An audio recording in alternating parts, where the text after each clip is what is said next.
Okay, and we are live. We're just going to wait a minute or two for a couple more eyeballs to get on the screen. I also have been in meetings like literally all day long, so I'm quite exhausted and want to just get a couple bites of food here. So what is it called? Mukbang for a second here, that when people eat or whatever on camera. So just 1 second. So Oswald says exquisitely timed topic. What do you mean? Oh, yeah. I haven't heard of Cell, so I don't know what that is, Oswald. Is it just a new name for that same garbage?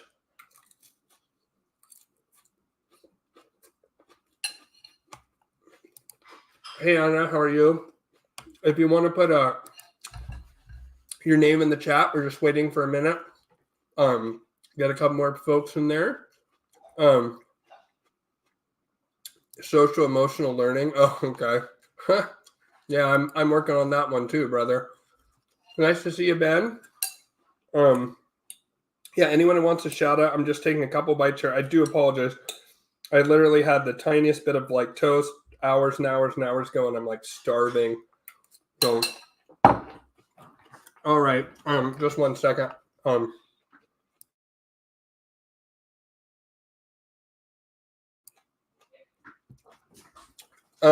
Okay. Ian drooling on soup on himself like a presidential debate.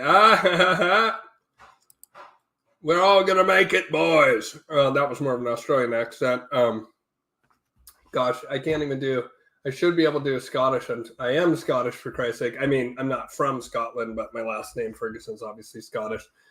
I'm just not even gonna try to embarrass myself here. Thanks. So we're just gonna go ahead and launch into it here. Yeah, I'm glad you guys think that's funny. I will just leave. What will I leave up here for now? I'll leave up the Oswald Spinger.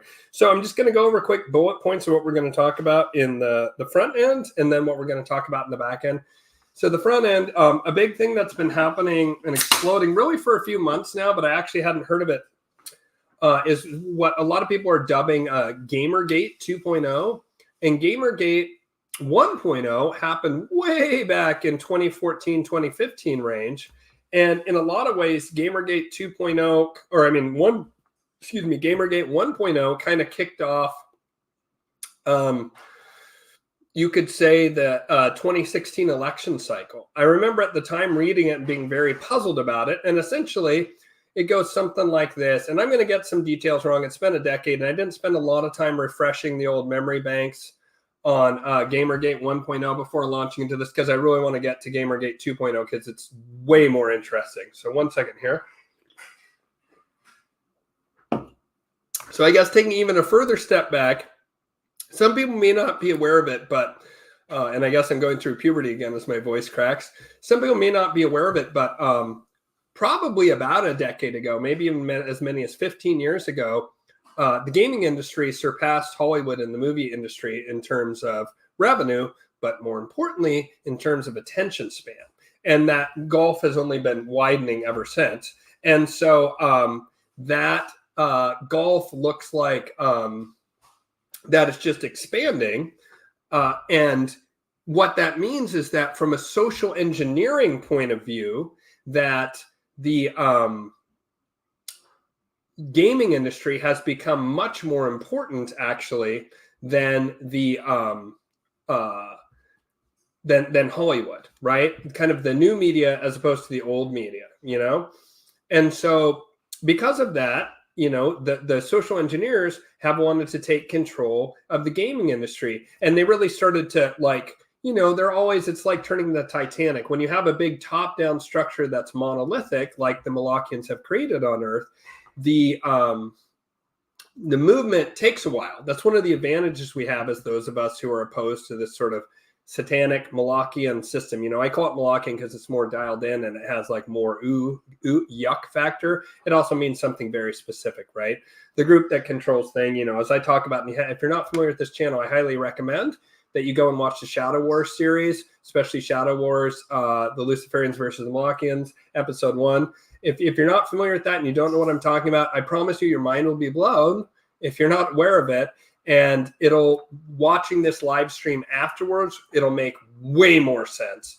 And without watching it, unless you're very intelligent and can pick up these clues sort of contextually, you're not going to understand what I'm saying. So I really recommend that you watch Shadow Wars episode 1, an introduction to faction. So for everyone else, for regular viewers or people who are just interested and want to find out what I'm saying, this satanic Malachian system that's in place, because of that top-down nature of control, it takes a long time for it to change course. And so all of us, including the faction I call the Luciferians, hopefully most of the people watching this are in the, at least aspiring towards the most high consciousness. And I think that most of my regular viewers are.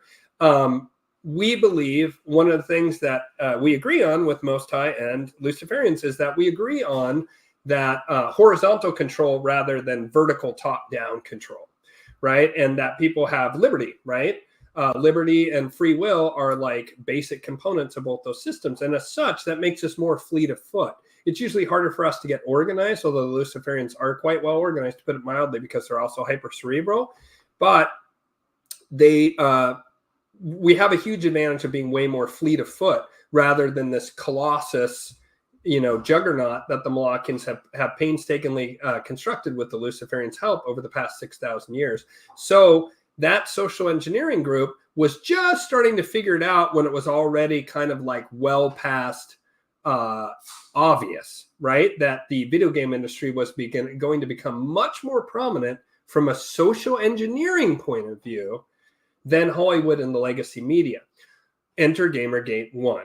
Gamergate 1, and I'm probably going to get some of these details wrong, so forgive me, and also please don't, go off in the comments. It doesn't matter. We'll get to Gamergate 2. It's more important. Gamergate 1 goes something like this.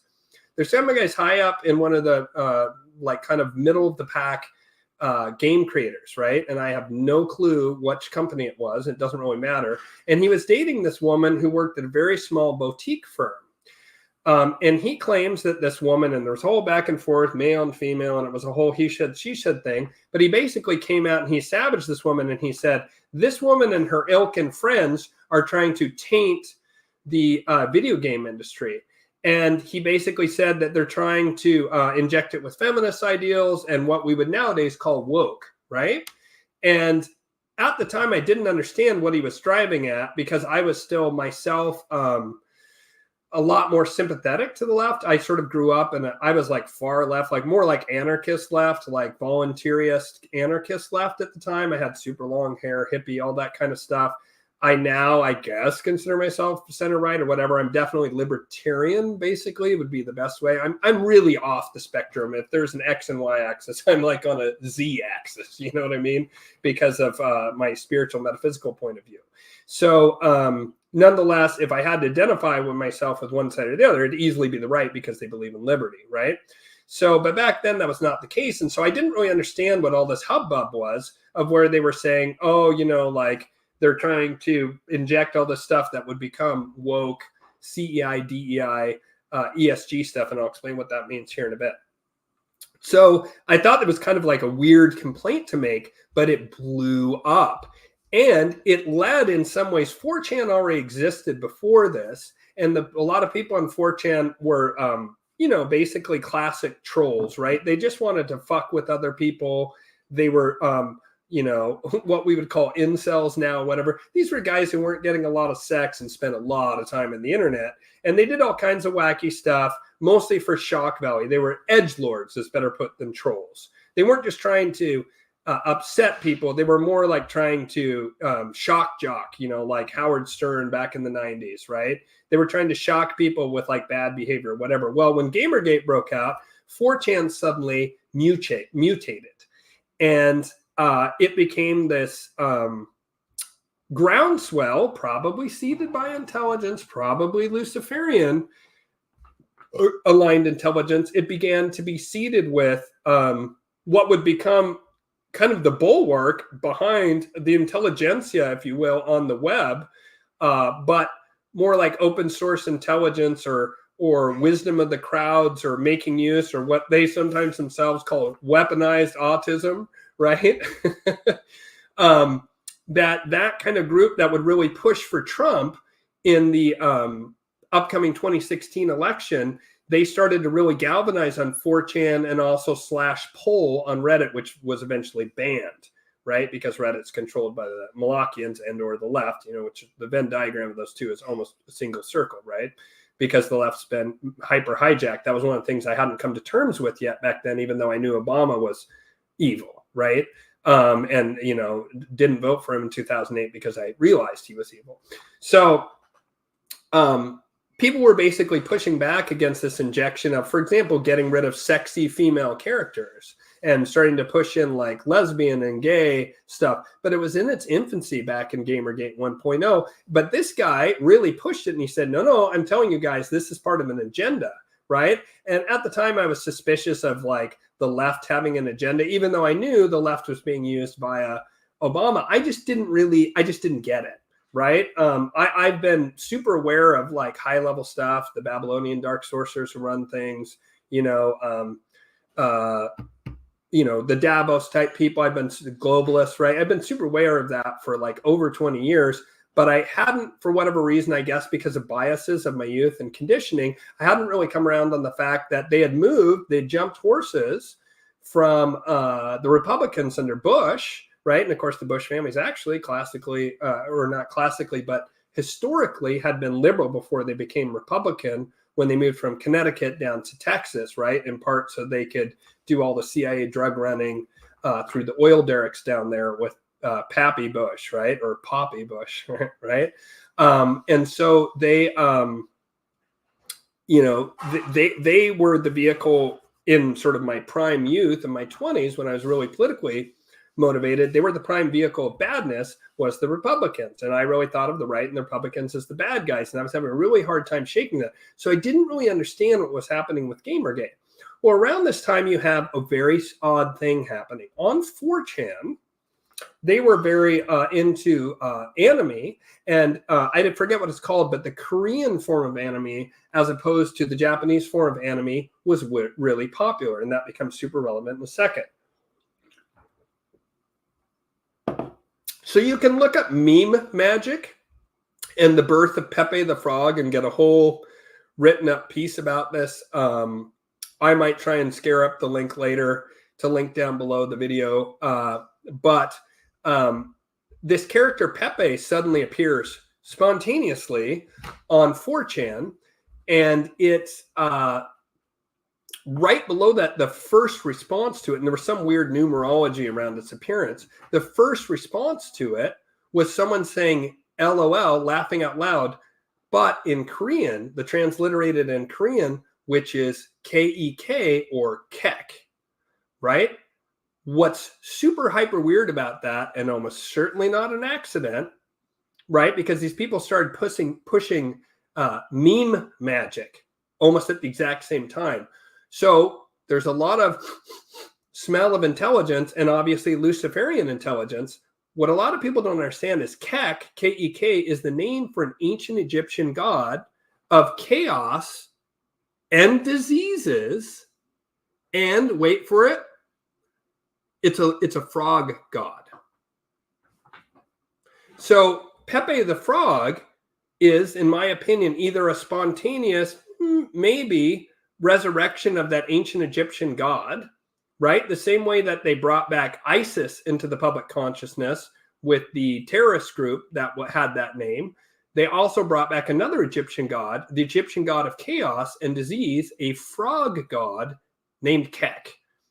It could have been a spontaneous resurrection by that deity, which does happen, but it seems more likely that someone who was a worshiper of that deity or who wanted to resurrect that deity in a significant way by having worshipers, which now that Pepe image is super worshipped, right? On the right, he's super popular. You see it in almost every meme. There's a billion people running around with the Pepe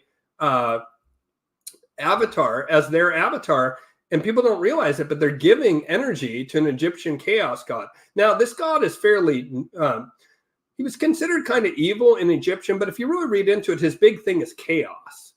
And he destabilizes dominant structures. He's a bit, it's not the same. It's a different god, or it's perhaps a different aspect, but it seems somewhat similar to the chaos demon that's known as Belial, right? Now, I'm not saying that, oh my God, I have a Pepe thing, I'm worshiping the evil demon god Belial. That's not what I'm saying. What I'm saying is that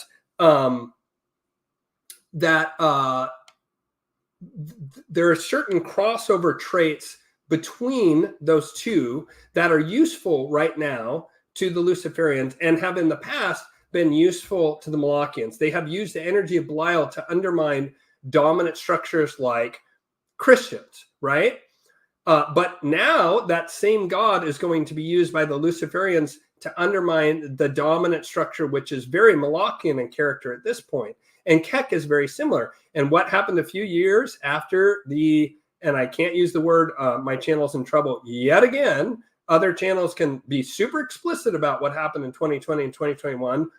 I can't even in an unlisted private video that 0 people have seen put anything that's even remotely in that ballpark without getting a warning on my channel. Literally, Jimmy Dore has 2.6 million subscribers and will outright say the bad words. I can't say it. So just use your brain when I say 2020, 2021. Sorry, I just can't say it straight on here. But one of the other aspects of Kek, this ancient Egyptian god, in addition to chaos, is disease, right? That's awfully interesting that just a scant 6 years before the big thing happens, then you have this god of chaos and disease gets seemingly spontaneously resurrected, or more likely seeded by intelligence. They then start pushing this idea of meme magic. Meme magic is the idea that internet memes can be used to actually do actual magic. It's already known that memes push politics to a massive degree. In fact, what a lot of people failed to notice is in the Marble Cake disclosure, and we'll be talking about Julian Assange in part 2 for members, right? Marble Cake was the release that, was it Marble Cake? Excuse me, Vault 7. Why did I think Marble Cake? Oh, yes, 4chan did some kind of funny thing where they did Marble Cake, also the game where they hacked some voting thing. Sorry about that. Not sure why I got that confused. I guess they're kind of similar time period. So anyways, the Vault 7 leaks, a lot of people didn't notice that one of the things that Julian Assange disclosed in that is that the CIA has a meme department. Think about that for a minute. Have you ever noticed how a big event happens and seemingly seconds after it happens, there's like an incredible meme that goes super hyper giga ultra viral and immediately starts to sway political discourse? Have you noticed how powerful memes are in changing political discourse? Well, there's an esoteric reason for that. A meme, if properly constructed visually, is essentially a sigil. It's essentially sigil magic. And sigil magic is sometimes known as, it falls under the umbrella of chaos magic. Osmond Austin Spare kind of resurrected it in the 70s and 80s. Grant Morrison talks about it a lot. If you haven't, look up, although be careful with sigil magic, be careful with any magic, as I always say on this channel, it can be very dangerous and can actually hurt you. Grant Morrison talked about it in his infamous speech at DisinfoCon 1999, which is a mind-blowing, must-watch thing. Although I would say, be careful, sigil magic works. You might say, oh, well, that's great, I should use it.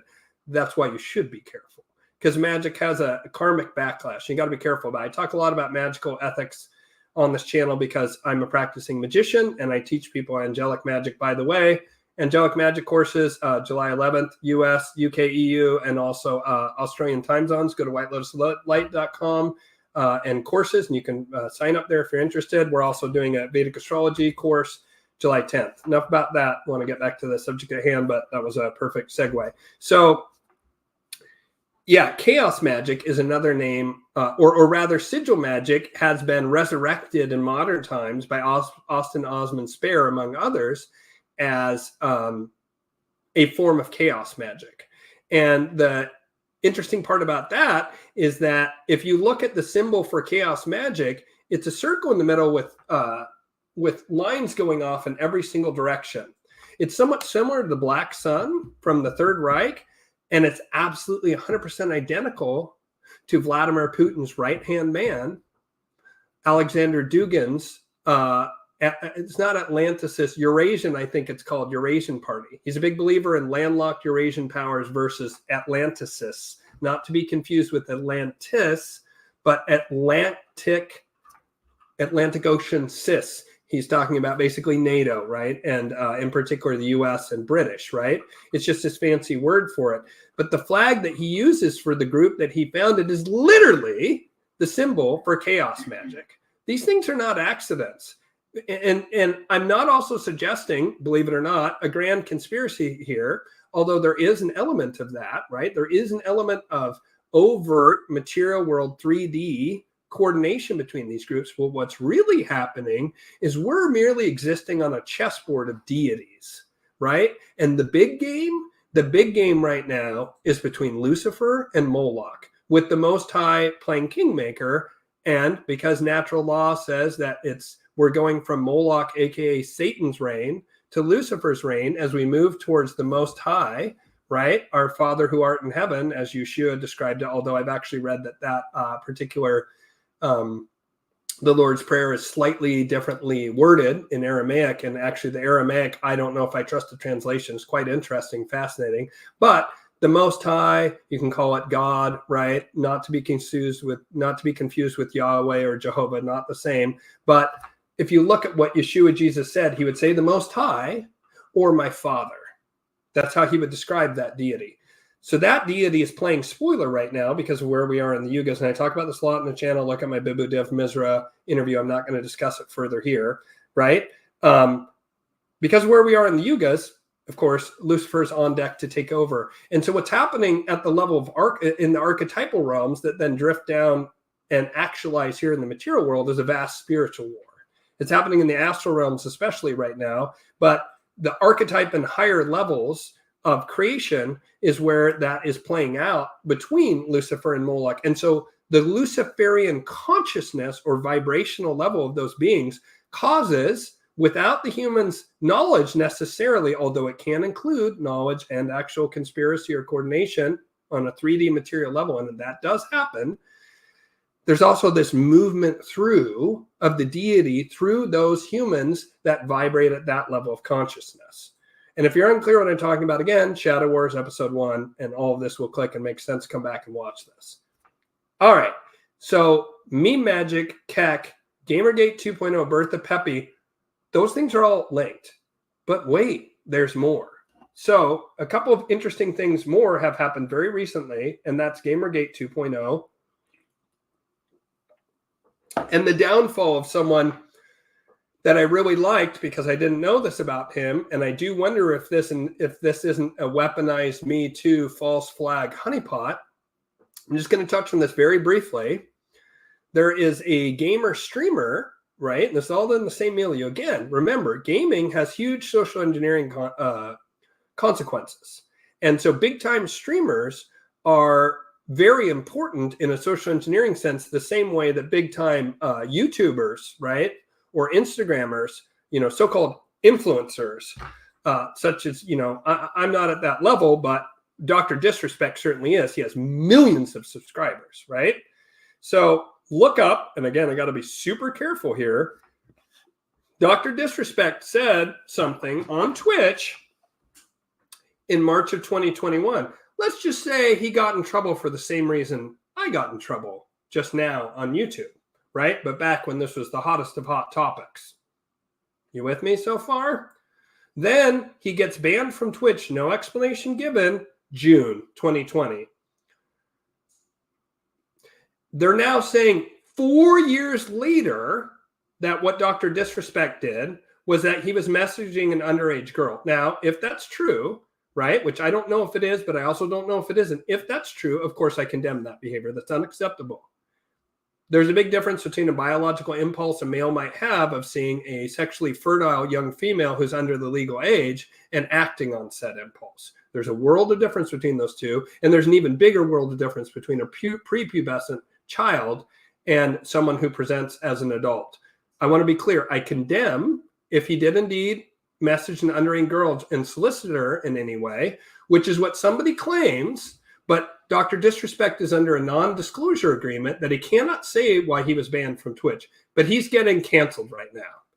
And the hammer's being dropped on him. And I'm pretty sure it's because of what happened in May of 2020 that he said, and then he got banned right after that on that same platform, Twitch, and they did not give an explanation for why. It seems odd to me that 4 years later, he's suddenly, they're suddenly talking about the why. A supposed leaker from inside is talking about the why. And they're saying it's because he messaged an underage girl. Again, if true, I condemn it. Not acceptable. However, Twitch is a platform that has all the time overage, over 18, often women in their early 20s, even sometimes older, who have OnlyFans accounts, and they regularly, constantly message teen boys and try and get them hooked on OnlyFans and give them backdoors to get on OnlyFans to get around age of consent stuff. Say, oh, just go grab your dad's credit card, right? And nothing is done to stop that. So it seems odd to me that they would suddenly ban him, right? And then all of a sudden he's being drop kicked 4 years later. Again, I have to be hyper careful. What's been in the media a lot, and what did the EU buy 40 million doses of recently? You're going to have to look that up. What did the EU buy 40 million doses of? What are they trial running in Finland right now, despite there's no reason for it? I have to be super careful here because I'm under not a strike, but the thing before a strike. And if I get a strike, then I can't live stream.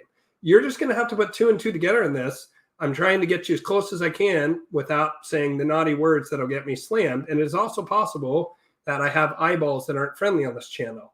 And there's actually a lot of layers above that that I can't get into right now because that would certainly cause me problems. So again, I'm not defending his behavior. I'm saying, look at the timing of what happened back in 2020. And is there anything similar that the media seems to be prepping a narrative for right now? 2 + 2 = 4. I can't figure it out for you guys. And I'm also not going to talk about any comments in chat. You guys are free to say whatever the heck you want in the chat. I can't control that. And that doesn't get me in trouble on my channel as far as I know, but I can't say it, right? So that is very curious to me that they're taking him out right now and canceling him. Almost like you want to get a major voice out of the way before you drop an op. You with me?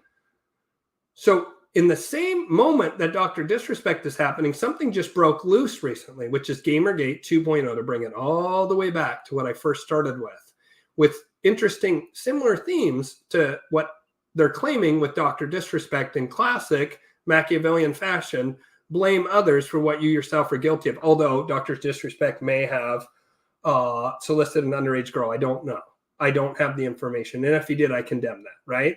But it also could be projection, right? It could be that they're accusing him of what they do, because Gamergate 2.0 goes like this. There's a corporation named Sweet Baby Incorporated. And if you go and you look at that website, there's an awfully creepy symbol all over it. A symbol that came out a number of years ago around the time of, think of the Italian flat-breaded, again, I got to be super careful, the Italian flat-breaded wheel-shaped thing that Domino's and Something Hut deliver to your house that has pepperoni on it, right? Remember, there was a gate around the 2016 election that broke loose with that same word. Around that same time was released the FBI's files on how people who victimize underage people identify one another. And one of those major symbols is all over Sweet Baby Incorporated's corporate logos. People have noticed that Sweet Baby Incorporated has connections to basically every major gaming house. What are they doing? They offer consulting on how to increase your DEI, CEI, ESG, environmental sustainability and governance scores, and how to increase narratives that have bi, POC, underrepresented and marginalized groups, blah, blah, blah. if you play Overwatch, you may have noticed how, there's like gay characters, there's bi characters, almost all the new characters are people of color, right? And I don't have any problem with that stuff, except for when it's shoved down your throat by BlackRock and Vanguard. And if you look at all these all the people that Sweet Baby Incorporated, what's that word? Not authorizes, consults with, they are all primarily owned, just like everything else on Earth, by BlackRock and Vanguard. And BlackRock and Vanguard, and Larry Fink in particular, said, the way you can control people's behaviors is with nudges, right? Nudges in the form of an economic cudgel that says if you want investment, you have to meet these CEI, DEI, ESG standards. That's why we had the Dylan Mulvaney Bud Light thing, which completely tanked the shit out of Anheuser-Busch. Ever wonder why so many corporations are going nuts right now in June? Pride, right? They seem slightly muted this year, and perhaps I'm not paying attention to the mainstream. But like the last few years before last year, they went absolutely freaking insane with that stuff, shoving it down everyone's throat, right? So that's not an accident. It's not an accident that all these corporations are going hyper woke, and it seems they've been told by BlackRock and Vanguard. This is speculative now, whereas everything else I just said before about Sweet Baby Inc. and stuff is certifiable, correct, right? It seems that they've perhaps offered corporations, listen, the giant crash is coming. If you want to have funding to survive that crash or emerge from the rubble, you better do this ESG, DEI, CEI stuff. Now, I know people who are insiders at very high levels of finance, and they said that's all fallen apart. People are sick of it, and people are starting to revolt against it, right? AKA the Luciferians are giving people a way out in some kind of way. And so people feel safe to kind of push back against it. And or the spirit of the times, the zeitgeist is pushing back against this, right? So with this Sweet Baby Incorporated, what's fascinating is once people started talking about it, right? And in particular, there's some really egregious stuff like in Baldur's Gate, the newest Baldur's Gate game. There's apparently secret underage predator stuff hidden throughout that. Plus you can have no genitals, or they even have genitals at all is weird, but you can have no genitals or opposite genitals to the form the rest of your character takes. You can be a Z, Zer, blah, blah. It's like the most CEI, DEI thing ever. And what's really creepy is I'm an old school D&D player, and the entire plot, at least the beginning of the game, is that you're on what's called a Mind Flayer ship. And a Mind Flayer is this alien kind of squid being that they live either in the Hollow Earth, the Underdark, it's called in Dungeons and Dragons, or there's a certain subset of them that's spacefaring in the offshoot of D&D or D&D partial thing that connects various D&D worlds together that's called Spelljammer, where you move through the different crystal spheres or whatever. You go to different planets, and essentially it's spacefaring. So there's a spacefaring group that's called Mind Flayers. They also live underground sometimes, and they have squid faces with tentacles. And their big thing is mind control. And the whole beginning of that game is you're a mind control slave, and you're being incubated to have something like a Mind Flayer burst out of you after taking you over, and you have to kind of escape from this mind control thing. It's literally, it opens with mind control, and then it's very weird. There's a fight right at the beginning of the game between a Mind Flayer and a demon.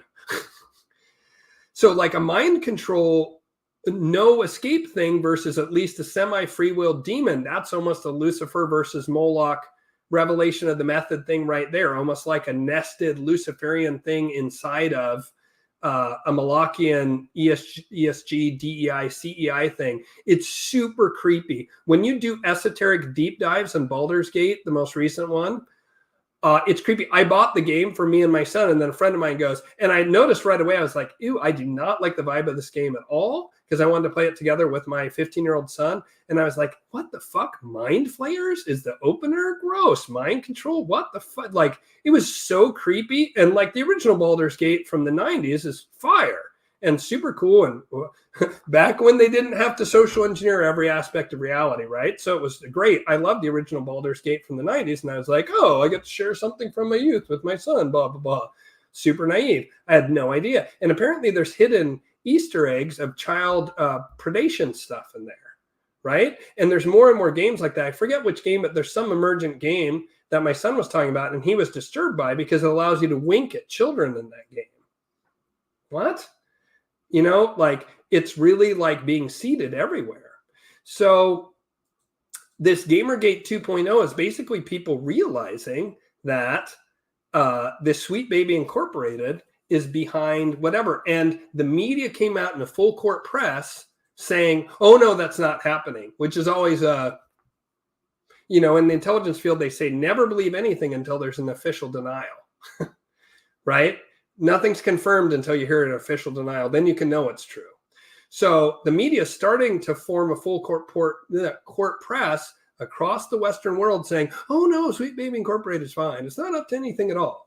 And don't look into what BlackRock and Vanguard are doing with CIDI, ESG. That's definitely a conspiracy theory. It's just not true at all. It's just right-wing, hateful people who hate people of color and women and gay people and stuff.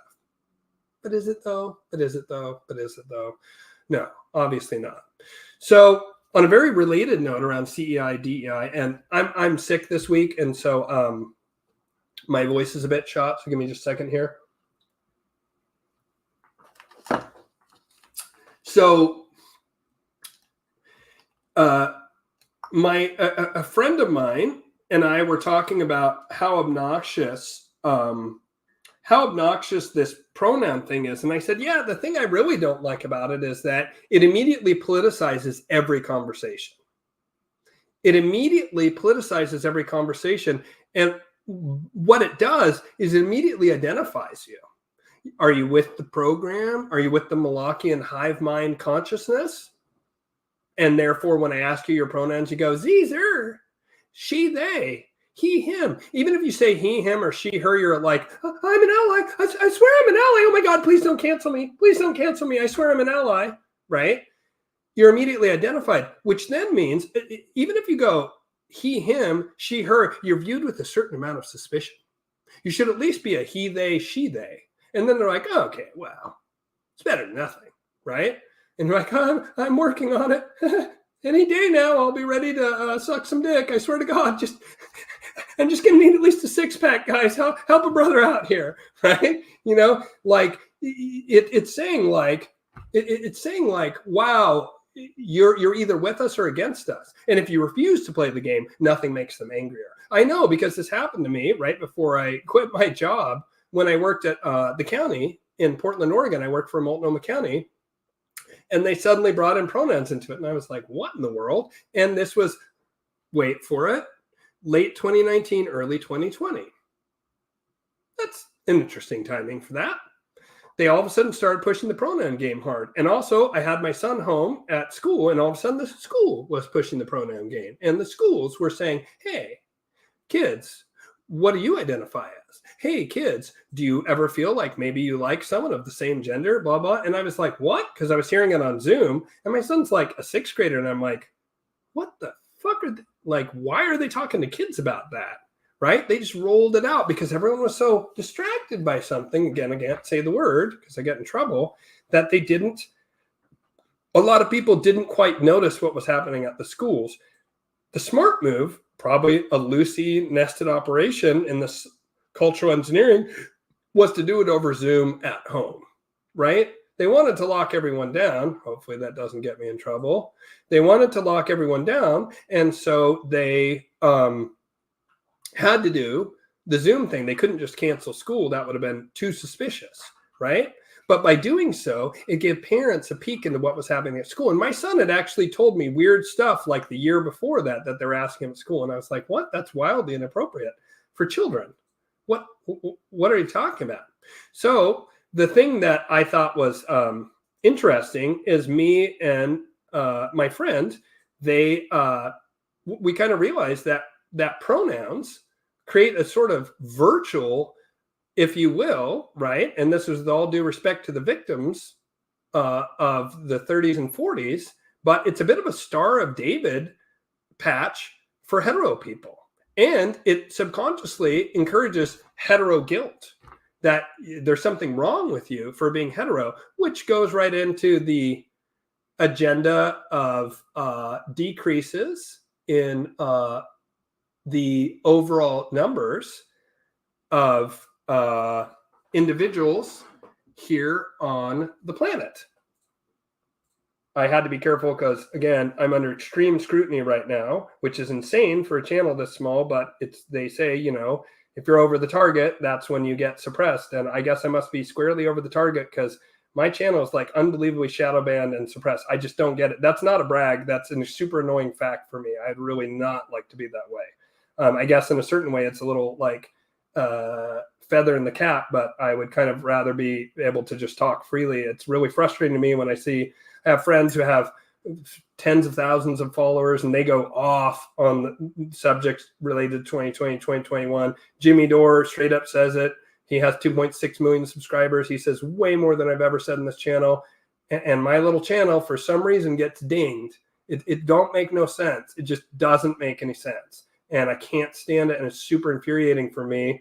But I guess it means I'm over the target, so getting a lot of flack. So it immediately engenders these pronouns. It identifies people right away through a very subtle means. And it sets people on their back foot psychologically, and it has a chilling effect.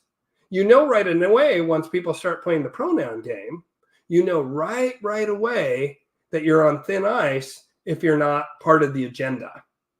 And that you better watch yourself, and maybe you shouldn't say anything. And maybe you shouldn't say anything. And if you did say stuff, other people who agree with you, you might be like, oh, thank God I'm not the only one who thinks this is very odd, right? I'm not the only one who thinks that this is very strange what's happening right now. And maybe I should talk to those other people. You are aware right away, like what I did when it happened at my work, and this was early. If I'd done this later, I probably would have been reprimanded or fired. I'll tell you just this brief story. We have a meeting one day, again, late 2019, and people had already started doing the pronouns thing at the higher levels, and I thought it was weird as hell that people were like, my pronouns are she, her. And I was like, what? It just didn't make any sense to me, right? I didn't understand it because I just didn't have my fingers on the pulse. I was just about going through a divorce, and so I just didn't kind of understand what was happening with the social engineering thing back then. But we sit at the table and they go, okay, today we're going to talk about our pronouns. And I was like, we're having a meeting for this? I have so much work to do. What are you talking about? And they're like, no, this is really important. And I'm like, what? And they're like, Ian, can you show some respect? And I was like, okay, sorry. I feel like we have a lot of work to do. And Ian, that's really disrespectful. Okay. And then they go around and they go, what's everyone's pronouns? People are like, he, him, she, her, and some of they, them. Some people said he, him, who were like, obviously biological women. And I was like, what? And because they were way ahead of the pack on what was happening. And not that they were like part of the agenda, but because they fell in that LGBTQ space, they already knew about this because it was seeded there first, right? Because they wanted those people to identify with it. So any resistance to it could be immediately termed as bullying, hate speech, harassment, blah, blah. You're so mean to these poor marginalized people, right? They had to seed it in that community first, right? And I have friends, not so much nowadays, but I've had many, many friends who are gay. I even have a nephew/niece who is trans currently. I have a gay nephew. I have people in my family that I love dearly who fall in that community. So no shade towards them. I'm saying that community is being used as human shields and or a Trojan horse for very, very sinister agenda. So it gets around to me, and I was the first person who was either ballsy enough to say it, or I just happened to be the first in line who would have been ballsy enough to say it. There may have been others, but they go, what are your pronouns, Ian? And I say, oh, that's interesting. You should ask because I don't really want to do this. And they were like, well, Ian, you need to do this. And I was like, but I don't want to do it. And they're like, you need to do it, Ian. Right? Like all of a sudden their tone changed, like, no, you need to. And I said, okay, I would rather nobody refer to me by any pronouns at all. And they were like, what? You can't do that. That's not in the rules. And I said, yeah, no, just call me by my name. And they said, well, you have to give us pronouns. So I said, I tell you what, you can call me whatever you want. You can say he, him, you can say she, her. And they were like, what? And I was like, yeah, you can call me they, them, whatever you want. Zer, I don't care. Any of the things people said, I'm not interested. My preference in how to refer to me is by my name, Ian.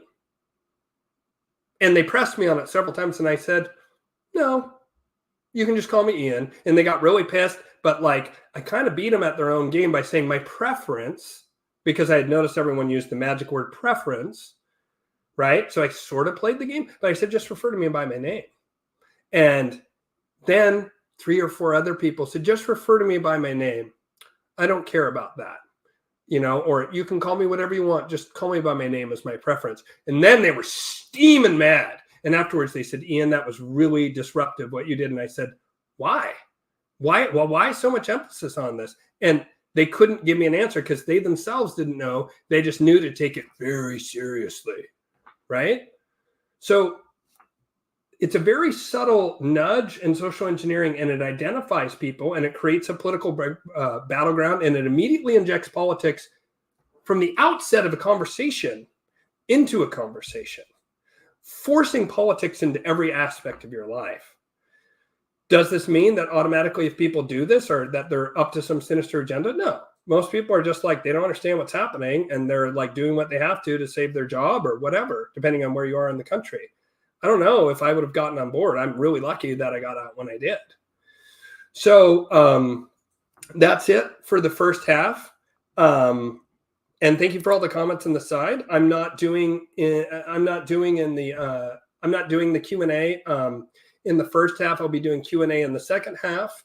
And so for those who are interested, there's members only for members of my Patreon. If you're already a paid member of YouTube, you can get access to it as well. Just go to my website, whitelotuslight.com, and shoot me an email if you haven't already, and I'll give you access to the unlisted video. But in part 2, we're going to be talking about the ransomware attack on the Federal Reserve, which exfiltrated an interesting number, 33 terabytes of data. We're going to be talking about the incredible release of Julian Assange and what that might mean, and some of the history around Julian Assange and why I think that he's part of this big shadow war in a major, major way, always has been, and certain tips, certain things that indicate that. And I'm going to be talking about what's happening in the EU and if that relates to the recent angelic prophecy that was on this channel. Again, anyone who's interested in angelic magic to transform your life, heal your trauma, step into your divine masculine or divine feminine, and bring about abundance, help get rid of any self-limiting beliefs you have, and just really unlock and unchain your life and supercharge it. You can go to whitelotuslight.com courses. There's going to be angelic magic classes for United States, East Coast friendly time, 4:30 p.m. West Coast time, 7:30 p.m. East Coast time. And there's going to be one, I have never offered this before, an EU UK time zone one, and also for the second time ever, an Australia Oceania time zone one, all of which happen on July 11th at different times. July 11th locally for you. Some of those happen on July 10th my time in the case of Australia and Oceania. And on July 10th my time, I'm teaching the first ever inaugural White Lotus of Light Introduction to Vedic Astrology. It's the main thing that I do. It's one of my greatest gifts and skills. It's something I really want to share so you can read your soul's karmic destiny and incredible things that happen in your life. Literally why I do what I do now is because I looked at my own chart, I studied it, and I realized I think I can make a life of an 8th house type career. I think I can do astrology professionally. And after a while, I was like, I think I should do a YouTube channel in part to promote Vedic astrology. And here we are, and how far we've come. So much love, everyone. Thanks for tuning in. I'll see you next week at about the same time, 4:30 or 5:30 p.m. West Coast time, US. And for members, there'll be a link on the Patreon. For people who are not yet members, you can get a free trial subscription today and get access to it for free. And then otherwise, it's $11 a month. That's less than the price of a cup of coffee at Starbucks or wherever per week to help support this channel. So much love, everyone. And I'll see you only in the members only side. Get those members only jackets ready. All right. Talk to you later. See you soon for people for the members chat. Bye.